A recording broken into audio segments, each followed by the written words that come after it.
Oh my Oh god! my god! Was we it were overhit? talking about this. We were What talking the about heck? this. Like It was so bad. I watched 5 freaking games, and then the final 15 minutes, I get dumped again with a blank show. I'm not going to swear here because we are family friendly, but I just don't understand. This is the issue I have with MLS. Just you watch Chelsea, Manchester United, or you watched City versus Arsenal. Pep Guardiola gets pissed at Sterling for not squaring a ball to... Man, your first mistake is you're comparing MLS with the Premier League. Shut up. Let me finish my point.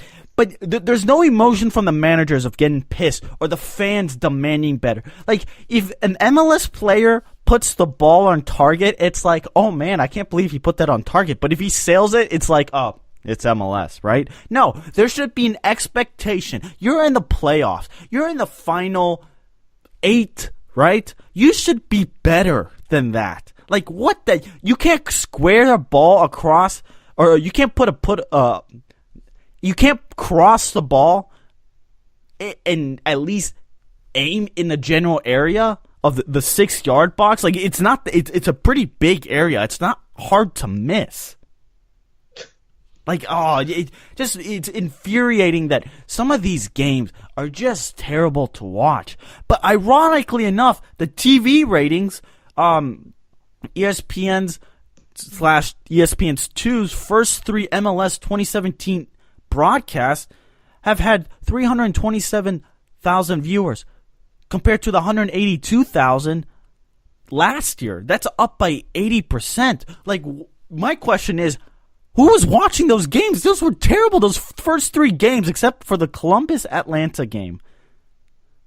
Like, wow, were that must have rated a really high game, rated really high.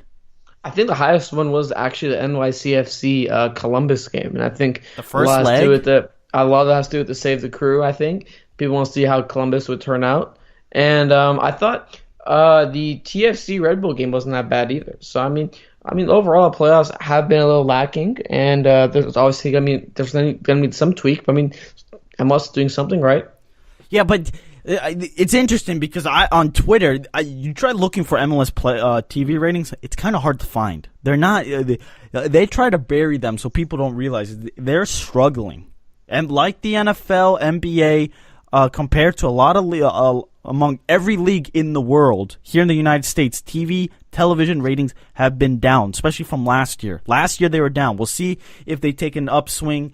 But it's bad for the MLS when you have a disaster of multiple games early on in the playoffs like that. Because if you can't capture a neutral fan, why the hell do they want to turn back? Especially for later on in the conference finals or the conference semifinals, especially the first 5 games. You want thrilling games. You want goals. You want activity. And we'll see the TV ratings show up for it. Yeah. I mean, TV ratings, you want goals, you want activity, but how do you promote that? I don't know. You really don't. Because here's the issue. Conference championship games, Armand, November 21st. You know how far away that is? Yeah, that's because the FIFA window. So any momentum you had with Save the Crew, out the window. Any momentum you had with Houston Dynamo, the orange, Astros winning the World Series, out the window. Seattle Sounders, maybe they can rest up. Toronto, I mean, they have their fan bases already. But as a neutral fan that doesn't really have skin in the game, who are you going to watch?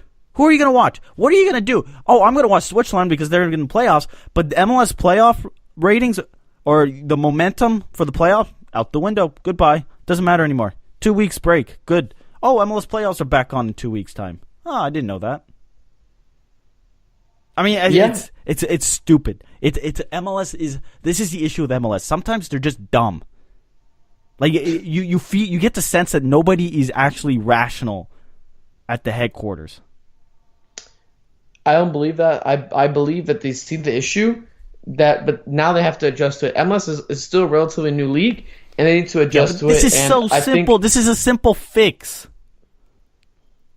So we'll talk about it in this little thing. We're gonna take a break. We're gonna take a break, and we'll talk about the fix of MLS playoffs because I've wasted so much time when I could be doing other productive things. Second leg, November 29th, FS1, ESPN. They rotate. Both networks will have both games, just depending on which leg. And we'll have more preview on the next coming episodes. We got plenty of time because we have FIFA window, right, Armand? FIFA window. FIFA window. Hoppsries. That FIFA window will not include, well, it will include the U.S. men's national team, but meaningless. Up next, MLS playoff format. Is it good, bad? How do we fix it?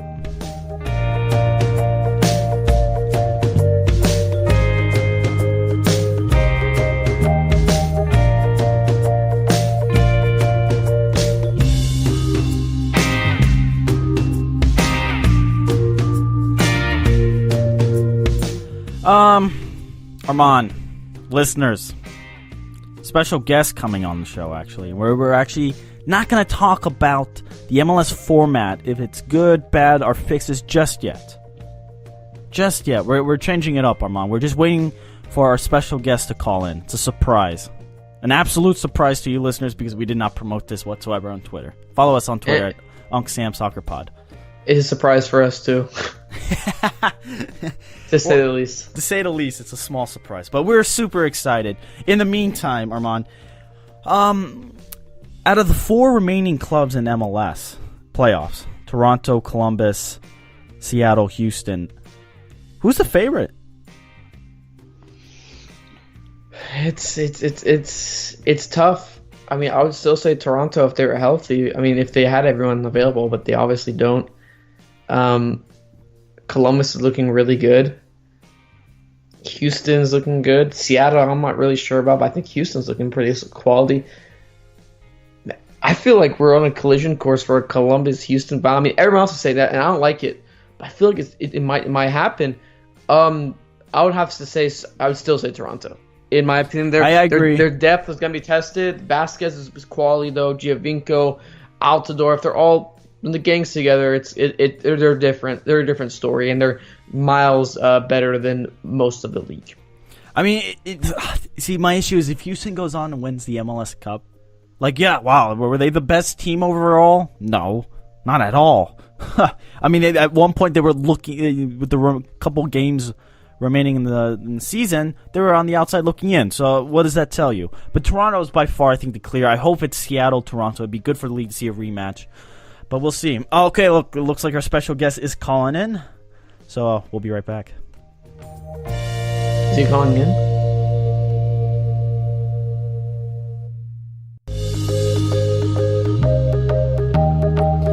Alrighty, listeners, we got our special guest, Sebastian Salazar. You see him on ESPNFC, ESPN. He is one of the hosts. Thank you so much for joining us. How are you doing? Good. Great to be with you guys. Appreciative of the time and a chance to maybe get some things off our chests about U.S. soccer, right?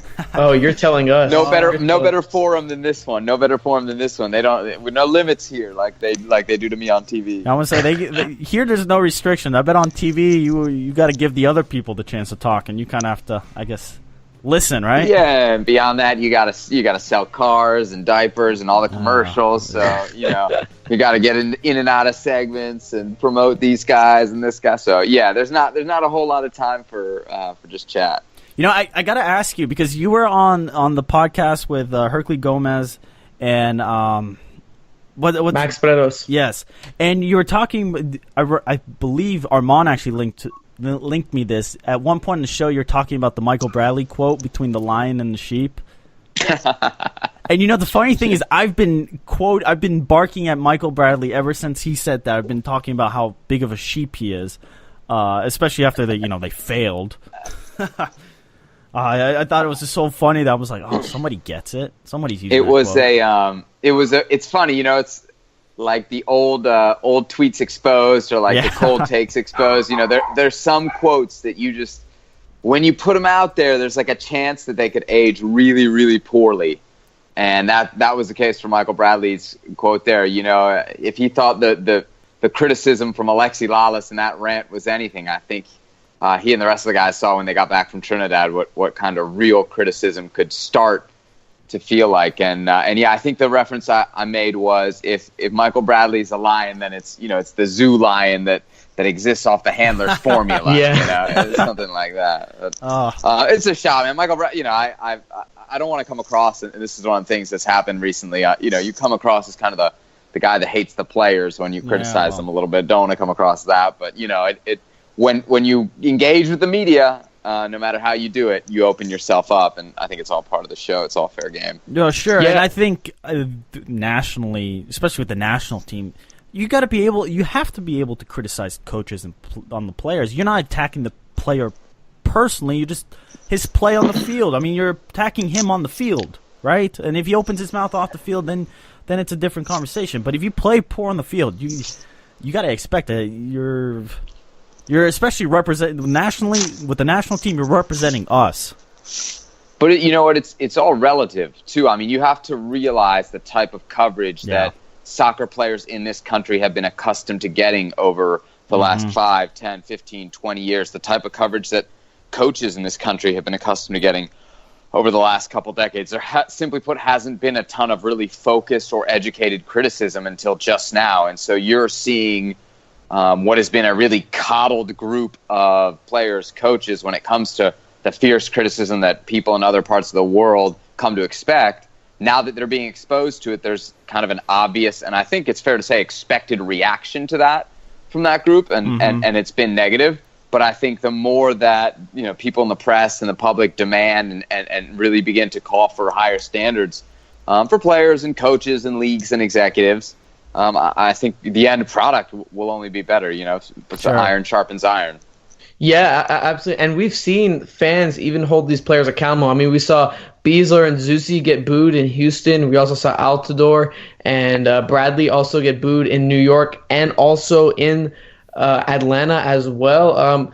What do you make of that? With all the fans now just really upset that their team didn't qualify, and the comments they make after it too. I mean, Altidore said some of the stuff was classless and whatnot, and I don't really agree with the mindset Altidore has. I mean, like you said, I think they were coddled, and that the reaction they have is really expected. But I mean, it's coming off looking pretty bad for them. So I think there's a couple ways we have to hit this, right? The first is Josie's specific complaints about classlessness were about the bad apples in the lot, the few who apparently attacked him based on religion. And it doesn't really... Right. There's no point for us to waste our time, too much time, but I think it's important to just, kind of blanket condemn that. If that's what you're about, you're not welcome. You're wrong. You're going to be on the wrong side of history. Like, don't spread that and don't share it with people. It's terrible. The other part of it, right? So we've acknowledged that there are certain lines you just can't cross. But the idea that a national team player for the United States is getting booed based off national team performance or poor national team performance is a relatively new concept. Like, it used to be that if you wore the U.S. national team jersey, you were a hero. Yeah. And there was no other alternate reality to that. And what I think that does is it creates an illusion of comfort, of, hey, when I play for the U.S. team, only good things can happen. Nothing bad can happen. There's no fear here. I'm not playing with any fear of losing anything. Right. I think now we've seen that being on the national team is a real pressure cooker, and it can cut both ways. And there can be very, very serious consequences for people that don't perform in that setting. And I think that's something that once we graduated from the early 90s and mid-90s, where our teams had to really give everything they had in every game to get to where they wanted to be, once we could rely a little bit on skill, I think we lost some of that identity that kind of made U.S. soccer hyper-competitive. And a return to that, I think, is critical. But, not just a return to what the team and the program was in the early mid-90s, but an evolution that kind of honors the track that we're on, but also acknowledges that there's some pretty big gaps in what we're doing as we try to get to the next levels that we always seem to be dreaming about and talking about in this country. But, Sebastian, obviously we do a podcast, so we're part of the media. We go to the games, we follow them, we get press